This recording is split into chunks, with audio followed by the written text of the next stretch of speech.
иттифоқи журналистони Тоҷикистон, барномаи рушди Созмони Милали Муттаҳид, коалитсияи ташкилоти ҷамъиятӣ ки бевосита ба мушкилоти нафарони маъюбият дошта саркор доранд ва ҳамчунин аз дигар созмонҳои ҷамъиятӣ намояндаҳо ҳамчун аъзоёни жюри ё ҳакам дар ин маҳфил ширкат доштанд, ки муайян кардан беҳтаринҳоро ва мақсад аз баргузории ин озмун ҷалби таваҷҷӯҳи ҷомеаи шаҳрвандӣ ба проблемаи онҳое ки маъюбият доранд ва пешниҳоди роҳи ҳалли онҳо.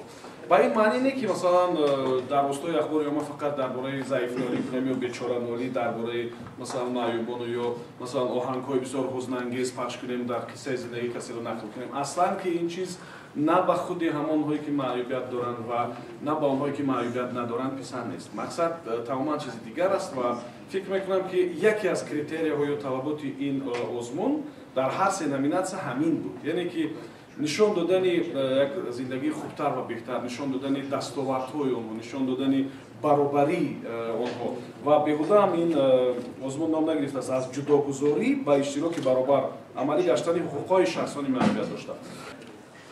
За первое место номинация «Лучшая телепередача» в конкурсе «От изолированности к равному участию. Реализация прав лиц с инвалидностью в Таджикистане», посвященному освещению вопросов инвалидности в средствах массовой информации, награждается Барот Юсуфи.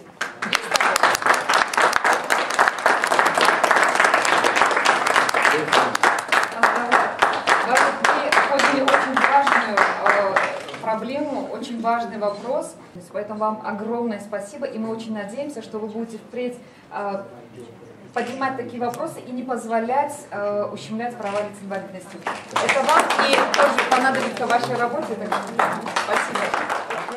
За лучшую статью, опубликованную в рамках участия в данном проекте и конкурсе «Реализация прав лиц с инвалидностью в Таджикистане». Журналист газеты «Садой Мардум» Акай Азам Мусоев.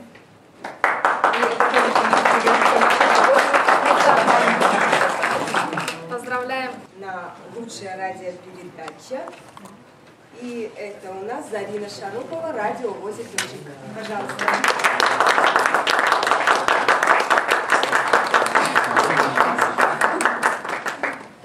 Пожалуйста, это вам. Грамота вам.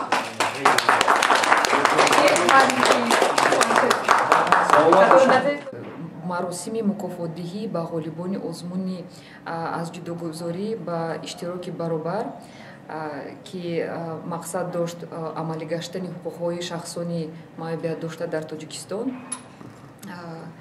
гузаронда будем ва ба он журналистоне ки дар озмун иштирок намуданд ба онҳо ҳар хил тӯҳфаҳо додем. Албатта мақсади озмун иборат буд аз дуруст инъикос кардани масъалаҳои шахсони маъюбият дар ҷомеа.